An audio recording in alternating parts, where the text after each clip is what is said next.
It's true, but your application form is the only thing they see. They don't see a Stephanie behind the form. They don't see Sarujan behind the form number. And then they try to analyze what you wrote. So what you write needs to be very selling. Okay? So that's that. Anyway, it's all online, but what you would do is you would print it off so you can do like rough writing, and then you would type the actual answer so that you're confident with your answers. Now, some people don't do it. Okay? Here's my suggestion. If you're applying to engineering Waterloo, and even if it says it's not mandatory, you make sure you do this. Okay? Because what they've done, literally, those students who didn't do the AIF, and they had, let's say, an 86 average, they took them out. Because remember, from 3,000, they're taking down the best 500, let's say.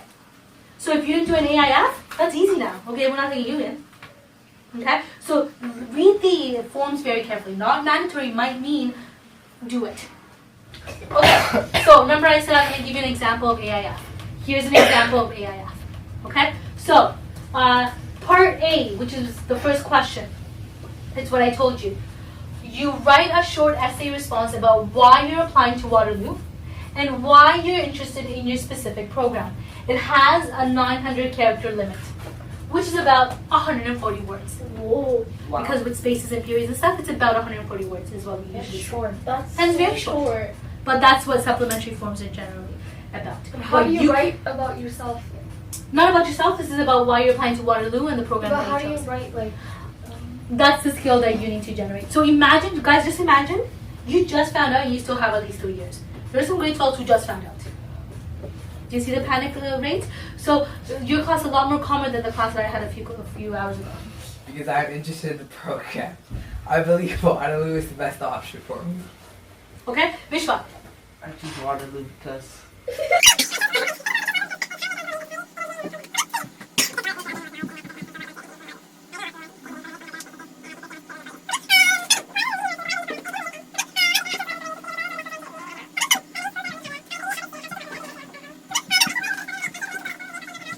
about their school.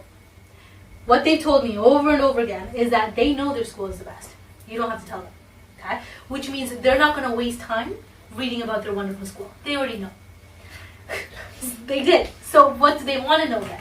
They want to know what you are going to bring to the table, what you're going to bring to their wonderful, beautiful school. What skills and what potential do you possibly have that can make your school even greater because of your, okay? Because they want the best and they create the best. So they want to make sure that if they select you, they had every reason to do so. Yeah. Okay? Because initially what we do is we go to the Waterloo website, take words about their school and try to put it in their answer. And they know that. Okay? So instead of that, if you show how you're innovative and how you have the skills of coding or programming or whatever it is and can show it off in about 900 characters, 900 characters. Minimum or maximum? That is your limit. Okay? So that's your maximum. Now 900 characters includes period, includes spaces, it includes all that. Space. Yeah, space is a character. Okay? Wow, that's not fair. Right, so 900 seems big, but it comes down like this small. Okay? In fact, I have one here. This one is for my grade 12 health science student, for his actual question and answer for his supplementary form. And this much over here is 1,300. Just to give you an idea. Well, that's it. Wow. And I just said your first question and answer has been a few hours ago. Okay? So just to give you an idea. Anyways, I wrote some things here. So you tell me what kind of stuff you did. Now, you still have 3 years to mold yourself. You still have 3 years to make yourself a really good candidate. Okay? So these points and scores are really, really big. Get involved. So many of you are involved, which is good. But when I say involved, meaning be involved in things that you can talk about. Okay, so I have some students who are involved in programming and in coding and in robotics and whatever else that's connected to their program, which is a smart course.